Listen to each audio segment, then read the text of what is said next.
여기 주변 사람들 모두가 부러워하는 60대 김 씨가 있습니다. 김 씨는 2000년대 초반 아파트를 구매했는데 오랜 시간이 흘러 무려 10배 가까이 아파트 가격이 뛴 것입니다. 하지만 김 씨는 아파트 가격이 훨씬 더 오를 것이라 생각하고 그대로 두었습니다. 김 씨는 오르는 집값을 위안 삼아 이전보다 소비를 늘려가기 시작했습니다. 아파트 가격이 20억까지 올라갔는데 이미 20억 자산값 뺨치는 소비 수준을 한동안 유지했습니다. 그동안 너무 일만 하고 자식 키우느라 고생한 것을 보상이라도 받듯 이후에 차도 바꾸고 명품 옷을 구매하고 밥 해먹기 귀찮아 외식을 하는 날이 많았습니다. 당연히 이 돈은 모두 그동안 김 씨가 모아두었던 적금에서 빠져나갔습니다. 이렇게 한동안 아파트는 김 씨에게 큰 기둥이 되어주었습니다. 아내는 일찍 세상을 떠났고 자식들도 다 출가했기에 김 씨는 크게 걱정할 일이 없었습니다. 하지만 얼마 안가 김 씨는 생활비가 떨어지기 시작했습니다. 자식들에게 많진 않지만 소에게 용돈도 받고 있었는데 이마저도 자식들이 사정이 좀 어려워졌다는 이유로 띄엄띄엄 주거나 아예 안 주는 달도 많았습니다. 김 씨는 일을 그만둔 지도 오래됐기에 당장 생활비를 마련하려면 다시 일을 시작하거나 주택을 담보로 대출을 받아야 했습니다. 하지만 이제껏 김 씨는 한 번도 빚을 져본 적이 없었고 빚지는 것을 무서워했습니다. 그리고 이 나이에 집을 판다는 것도 김 씨에게는 쉬운 선택이 아니었습니다. 하지만 진짜 문제는 따로 있었습니다. 바로 건보료였습니다. 우선 김 씨는 65세부터 90만 원의 국민연금을 받고 있었습니다. 국민연금은 소득으로 계산되기 때문에 김 씨는 연간 1,080만 원의 소득이 발생합니다. 이것만 보면 연 2천만 원 이하의 소득에 해당하기 때문에 피부양자 자격이 유지되어 건강보험료를 내지 않아도 되었지만 가지고 있던 아파트의 과세 표준이 5.4억을 초과하면서 피부양자 자격이 박탈되었습니다. 당장 수입이 없었던 김 씨는 매달 40만 원 이상의 건보료를 내야 했습니다. 다른 사람들 눈에는 노후의 집도 있고 심지어 큰 폭으로 오른 집까지 가진 김 씨가 참 부러웠지만 김 씨의 속은 타들어갔습니다. 김 씨는 그렇게 다시 일자리를 알아보기 시작했습니다. 재밌는 말로 우리나라에서 제일 높은 산은 부동산이고 낮은 산은 출산이라는 말이 있습니다. 최근 몇 년 새 부동산이 크게 오르면서 많은 분들의 자산이 크게 늘었습니다. 심지어 이렇게 올라갈 때 영끌로 대출을 받아 집을 산 분들도 굉장히 많았습니다. 그래서 우리나라 재산 중 많은 부분이 부동산에 묶여 있는 경우가 많습니다. 특히나 고령자 가구의 75.7%는 자가에 거주하는데 집에 묶여 있는 돈이 거의 83%라고 합니다. 부동산이 한창 오를 당시 똘똘한 한 채라는 신조어가 생겼을 만큼 가파르게 뛰어오른 부동산 가격은 많은 분들을 자산 부자로 만들어주기도 했습니다. 하지만 집은 그중 일부만 떼어서 현금으로 바꿀 수 없습니다. 특히나 이렇게 집 한 채에 많은 자산이 들어갔다면 사실상 세금과 건보료를 내기 위해서 계속 일을 해야 하는 경우가 많습니다. 그래도 집 한 채 가진 것이 어디냐며 그 집 팔아서 작은 집으로 이사가서 남은 돈으로 생활하면 되지 않냐라고 생각하실지 모르겠습니다. 하지만 노후에 지금 사는 집을 떠나고 싶어하는 분들은 그리 많지 않을 것입니다. 생각해 보세요. 만약에 부동산 가격이 오르면 더 오를까봐 못 팔고 내리면 손해보는 것 같은 느낌이 들어 팔지 못하게 됩니다. 결국 이렇게 집에 모든 재산이 묶여버리는 것입니다. 따라서 만약 내 재산 중에 많은 부분이 집에 묶여 있다면 부동산 가격이 오른다는 이유로 생활비를 크게 늘리는 것은 피하는 것이 좋습니다. 그래서 실제로 부자로 보여도 굉장히 가난한 생활을 하시는 분들이 꽤 많습니다. 얼마 전 이런 기사 제목을 봤습니다. 청년은 집 사느라, 노년은 집뿐이라 허덕. 지금 상황을 굉장히 잘 표현해주는 기사 제목인 것 같습니다. 김 씨도 똑같았습니다. 노년의 자산은 무려 20억이 넘어가지만 쉬고 싶어도 절대 쉴 수가 없었습니다. 과연 이런 케이스가 김 씨뿐일까요? 여기 이런 이유들로 집에 대해 고민하던 최 씨가 있습니다. 최 씨는 죽을 때까지 집을 꼭 붙들고 있으려고 했지만 지금 최 씨가 가지고 있는 13억 정도의 집을 15년 뒤에 집값이 50% 오른 상황에서 자식에게 상속하게 될 경우 자식이 부담해야 하는 상속세만 5억 이상이 되기 때문에 최 씨는 미리 증여를 하기로 결정했습니다. 하지만 증여세도 만만치 않았습니다. 13억짜리 아파트를 가지고 있던 최 씨는 지금 증여하면 2억 이상의 세금을 바로 마련해야 했습니다. 이렇게 되면 세금을 내기 위해 집을 팔아야 하는데 그러기도 쉽지 않았습니다. 금매를 통해 팔 수 있지만 헐값에 집을 넘겨야 할 수도 있었고 여기에 더해 양도소득세까지 내야 했기 때문입니다. 남들이 그건 자식들이 알아서 할 문제라며 그냥 죽고 나서 물려주라고 했지만 외동이었던 아들을 생각해 최 씨는 고민하고 있었습니다. 아빠, 진짜 이 집 져주는 거예요? 최 씨는 아들에게 집을 물려주기 전에 혹시나 해서 같이 살 생각이 있는지 물었습니다. 왜냐하면 부모님을 모시다가 아파트를 물려받게 되면 상속세를 면제해주는 제도가 있기 때문입니다.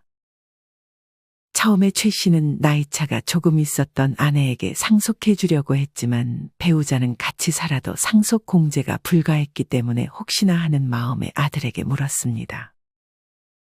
하지만 결혼을 했던 아들은 상속세를 내는 것이 부모님을 모시고 사는 것보다 차라리 낫다고 생각했습니다.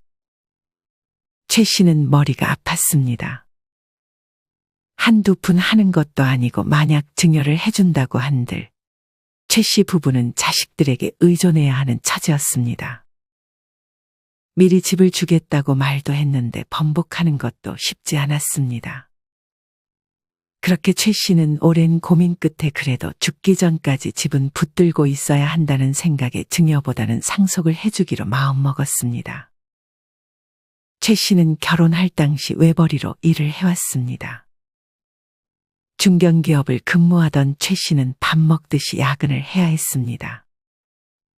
물론 이때는 야근 수당 같은 것도 잘 받지 못했습니다. 심지어 주말에까지 근무를 해야 했던 적도 많았습니다. 최 씨는 농담으로 아내에게 말했습니다. 그때 수당만 잘 받았어도 부자가 되었을 거야. 하지만 이때는 이 모든 것을 당연하게 받아들였던 시대였습니다.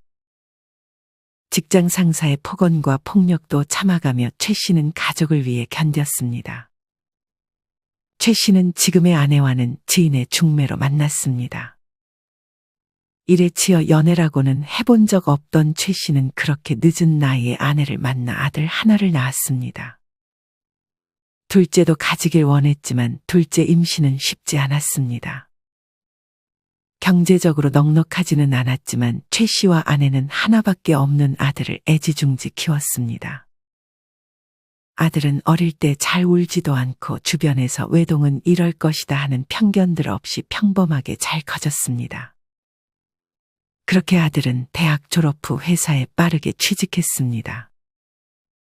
하지만 문제는 아들이 최 씨의 아파트가 최 씨 명의로 되어 있다는 것을 알게 되었을 때부터였습니다. 사실 최 씨는 이 집이 자기 명의로 되어 있다는 말을 아들에게는 하지 않았습니다. 이뿐 아니라 재산을 철저하게 아들에게는 비밀로 했습니다.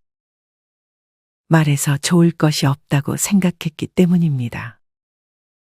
아들은 어느 날 이 집의 명의와 부모님이 가진 재산에 대한 것들을 우연히 듣게 되었습니다.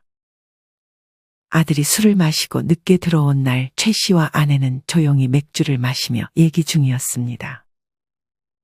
아들, 늦었네. 얼른 들어가서 자라. 하지만 이날 아들은 왠지 부모님이 무슨 얘기를 하시나 궁금했습니다. 이 집은 어떻게 할 거야? 지영이 물려줄 거야? 아니면 그냥 팔아서 작은 집으로 이사 가는 것도 좋을 것 같은데. 아직 있어봐. 지금 집값 한창 오르는 중이라 좀만 더 기다려보자. 이제 여보 은퇴 시기도 얼마 안 남았고 지영이 결혼시키려면 돈도 좀 필요하지 않겠어? 우리 예금이랑 적금까지 다 털어서 이 집 산 거라 이제 여윳돈도 없잖아, 여보. 이거 만약에 지영이 물려주면 지영이가 우리를 보살펴 줄까? 그럼 누구 자식인데? 난 솔직히 불안하네. 요새 방송들 보면 자식들이 부모 안 모신다고 하잖아. 부모님 모시는 건 우리가 마지막 세대라고. 물론 시어머님 요양원 보낸 우리가 할 말은 아니지만 집값 너무 올라서 주택연금 신청도 못하고 참. 그래도 지영이한테 물려줘야지. 아들은 부모님의 대화를 들으며 이 집이 아빠의 명의로 되어 있다는 것과 이 집의 시세까지 알게 되었습니다. 이전까지 굳이 집 가격 같은 것에는 관심이 없었던 아들은 꽤나 좋은 충격을 받았습니다. 아버지의 입에서 물려주겠다는 말을 들은 아들은 다음날 회사에서 일에 집중할 수가 없었습니다. 사실 지금 다니는 회사에서 열심히 돈을 모아봤자 미래가 별로 보이지 않았기 때문입니다. 그도 그럴 것이 한 달에 100만 원씩 꾸준히 모아도 집 한 채 사려면 몇십 년을 노예처럼 일만 해야 했습니다. 그래도 집을 가져보겠다는 생각으로 열심히 일을 다녔던 아들이었지만 어째서인지 점점 일을 다닐 의욕이 사라져갔습니다. 아들은 그렇게 회사에서 진급도 떨어졌습니다. 동기 내에서는 무조건 진급은 최 씨의 아들이 될 거라고 생각했지만 어느 시점부터 열심히 하지 않았던 것이 상사의 눈에도 보였던 것이었습니다. 너 뭐 믿을 구석 있냐? 예전에 열심히 하더니 요새 계속 일하기 싫은 눈치야. 이후 최 씨의 아들은 3년 만난 여자친구와 약혼까지 했습니다. 원래 아들은 결혼은 한참 뒤에 할 생각을 하고 있었습니다. 집도 있고 어느 정도 돈도 모아놓아야 결혼 얘기를 꺼내볼 수 있을 것이라 생각했습니다. 아들의 여자친구도 결혼은 조금 이르다고 생각하고 있었습니다. 하지만 아버지의 재산에 대해 알게 된 아들은 결혼을 서둘렀습니다. 여자친구한테도 아버지 집을 물려받을 것이라고 말했고 그것을 여자친구가 자기 어머니한테도 말했습니다. 아들은 이미 여자친구와 예비 장모님에게까지 집을 물려받을 것이라고 떠벌리며 결혼 허락을 받고 마지막이 돼서야 부모님에게 결혼 소식을 알렸습니다. 어머니, 아버지, 저 결혼하려고요. 최 씨와 아내는 기분이 좋았지만 갑자기 결혼을 서두르는 아들에게 물었습니다. 결혼은 40 가까이 돼서 한다더니 지금 30 초반인데 왜 갑자기 서두르는 거야? 그야 여자친구랑 벌써 3년 만나기도 했고 기다리게 하기도 좀 미안해서요. 결혼하면 좀 도와주실 거죠? 예비 장모님도 만났는데 집은 저희 쪽에서 해주기를 바라시더라고요. 아들의 말을 듣고 최 씨와 아내는 당황했습니다. 너무 갑작스럽기도 했고 아들에게 집을 해주려면 지금 살고 있는 이 집을 무조건 팔아야 했기 때문입니다. 아들이 결혼한다고 하는데 하지 말라고 할 수도 없는 노릇이라 최 씨와 아내는 고민했습니다. 고민 끝에 최 씨는 지금 집을 해줄 수는 없고 대신 나중에 이 집을 물려주겠다고 말했습니다. 그동안은 월세로 먼저 지내라고 말했습니다. 집을 물려준다는 말에 사돈네도 흔쾌히 딸이 월세 생활로 결혼을 시작하는 것에 동의했습니다. 그렇게 아들은 결혼을 했는데 며느리의 얼굴은 참 보기 힘들었습니다. 그리고 왠지 아들이 변한 것처럼 느껴졌습니다. 예전처럼 살가운 모습은 온데간데 없어졌고 처가에만 신경 쓰는 것처럼 보였습니다. 결혼하고 달라진 모습에 서운했던 최 씨의 아내는 서운함을 토로했습니다. 아들, 그래도 며느리 얼굴 6개월에 한 번쯤은 비추는 게 좋지 않겠니? 와이프가 낯을 많이 가려요. 일도 바쁘고요. 애기는 가질 거니? 애기 가질 생각은 아직 없어요. 저는 생각이 있긴 한데 와이프가 별로 원하지 않더라고요. 이 말을 듣자마자 최 씨는 표정이 굳었습니다. 사실 최 씨는 집을 물려줄 때 절세 혜택을 보려면 아들과 며느리 공동명의로 해주는 게 좋아서 공동명의로 물려줄까도 생각했습니다. 물론 나중에 법이 어떻게 바뀔지는 몰랐지만 지금 현재 부부 공동명의 1주택자의 종부세 기본공제는 12억 원에서 6억 원 오른 18억 원이었기에 부부 공동명의로 하면 세금을 많이 떼지 않고 물려줄 수 있었기 때문입니다. 하지만 이런 큰 재산을 물려줄 생각을 하는데 며느리는 집을 물려받을 것을 알면서도 최신혜에게 얼굴을 잘 비추지 않았고 심지어 손주까지 안 낳겠다는 말을 아들의 입에서 들으니 알 수 없는 배신감이 들었습니다. 집을 물려주는 것은 당연히 아들 부부가 잘했을 때의 이야기였고 최신혜는 손주에 대한 기대가 있었던 것도 사실이었습니다. 하지만 최신혜의 바람이 이루어지지 않는다면 그건 얘기가 달랐습니다. 최 씨와 아내는 이날 많은 생각을 했습니다. 이미 주겠다고 말한 것을 번복해야 하나 싶었습니다. 상견례 이후 본 적도 없었고 그렇게 마음에 들었던 것은 아니었지만 그래도 사돈네와 약속을 한 것이라 깨기도 참 힘들었습니다. 하지만 이런 상황에서 최 씨의 전 재산이었던 이 집을 그냥 물려주는 것도 말이 안 됐습니다. 특히 아들은 부모님이 지금 사는 집이 부모님의 거의 전 재산이라 집을 물려주게 되면 부모님의 생활비가 부족해진다는 것을 알고 있었습니다. 심지어 집을 물려준다 약속했을 때 용돈을 두둑히 챙겨준다는 말까지 했었습니다. 하지만 최 씨의 통장에 입금되는 용돈은 금액도 매번 달랐고 들어오는 시기도 일정하지 않았습니다. 아들 부부는 말도 없이 장모님만 데리고 여행을 갔다 오기도 했습니다. 최 씨는 카카오톡 프로필 사진을 보고 이 사실을 알게 되자 크게 분노했습니다. 그리고 다짐했습니다. 아들에게 집을 물려주지 않기로 말이죠. 엄마랑 상의한 끝에 이 집 그냥 팔아서 작은 집으로 이사 가기로 했다. 예? 아니, 그게 무슨 소리예요? 이미 저한테 주기로 약속하셨잖아요. 네가 우리 잘 보살펴주고 용돈 주겠다고 했던 거는 약속 아니니? 이미 와이프랑 장모님도 다 제가 물려받을 걸로 알고 있는데 그건 어떡하라고요? 저 이것 때문에 기 안 죽고 결혼 생활하고 있는데 이거 번복하면 저 완전 처가에 기죽어서 지내야 한다고요. 그러게 누가 그렇게 행동을 하라고 했니? 너는 이미 이 집이 네 것인 것 마냥 행동하지 않았어? 목숨 같은 재산 물려줄 거 알았으면 네가 더 잘해줄 줄 알았다. 지금 네가 잘한다고 해도 이 집 때문에 잘해주는 거라면 우리도 필요 없어. 엄마까지 왜 그래요? 작은 집 가는 것도 나머지는 주택연금으로 돌릴 거니 그런 줄 알아라. 대신 네 결혼 때 아무것도 못 해줬으니 따로 작은 집 하나 정도는 해주마. 이것도 안 해주려다 해주는 거다. 작은 집이요? 그래. 너네 둘이 살 건데 뭐 큰 평수 필요하니? 아이도 어차피 안 낳을 거라며. 세금 떼고 최소 10억은 받을 거 생각하고 있었는데 고작 1억이라뇨. 아버지, 어머니 다시 한 번만 생각해 주세요. 저 정말 잘할게요. 그럼 며느리 데리고 우리 집 들어와라. 부모 모시고 살면 상속세도 면제된다고 하니 앞으로 너네가 우리 잘 모신다고 하면 너한테 이 집 상속해주마. 그게 말이 돼요?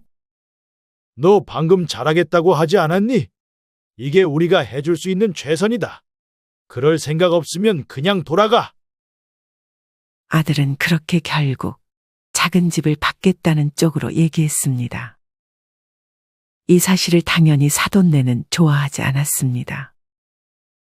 아니, 사돈어른. 제가 이 결혼 뭐 때문에 성사시켰는데 말을 번복하시나요? 이러는 건 예의가 아니죠. 그러는 며느리는 저희한테 예의 있게 행동했나요? 1년에 얼굴 한번 보기도 힘들고 전화하면 부재 중 찍혀 있을 텐데 다시 전화 오지도 않고요. 저는 거의 남이라고 생각했는데요. 제가 물려줄 이유가 없지 않나요?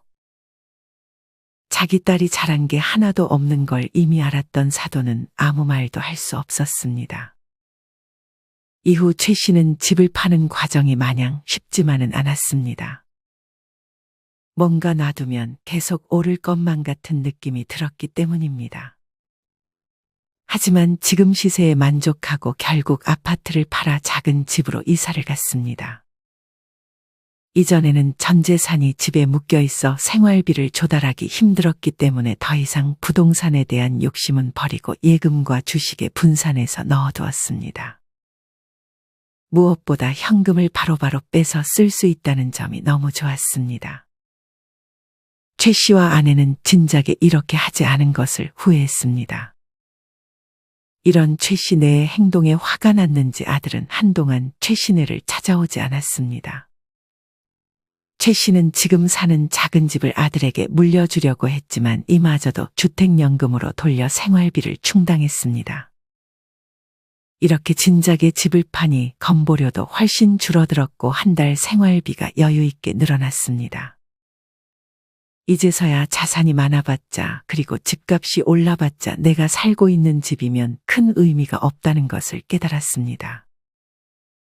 집값이 오를 때 기분은 좋았지만 어차피 오를 때는 다 같이 오르고 떨어지면 우울해지는 것을 견디기 힘들었던 적도 많았습니다. 최 씨네는 지금 이 결정을 후회하지 않았습니다. 여러분은 이런 최 씨의 사연을 어떻게 들으셨나요? 아마 많은 분들이 집과 노후 자금에 대해 고민이 많으실 것입니다. 심지어 어떤 분은 이렇게 주택연금을 신청할 수 있음에도 자식 혹은 손자한테 물려줄 거라고 하면서 본인은 힘들게 폐지를 줍고 먹는 것도 잘 못 먹는 경우도 있었습니다. 만약 집에 돈이 묶여 있다면 그 집을 팔고 작은 집으로 이사를 가거나 주택연금을 받을 수 있는 조건의 집이라면 주택연금을 받는 것도 반드시 한 번은 고려해 볼 가치가 있는 것 같습니다. 물론 여기에 정답은 없습니다. 상속세나 증여세도 개개인마다 다르니 정확한 정보를 얻기 위해서는 세무사와 얘기하는 것이 좋고 주택연금 등 집에 대한 정보들도 항상 전문가들의 영상을 보거나 관련 센터에 문의해 보는 것이 좋습니다. 집과 관련된 법은 또 자주 바뀌기 때문에 스스로 공부하는 것도 게을리하지 않으셨으면 좋겠습니다. 이상으로 오늘의 영상을 마치겠습니다. 우리 모든 구독자분들의 행복한 여생을 응원합니다. 다음에 더 좋은 내용으로 찾아뵙겠습니다. 감사합니다.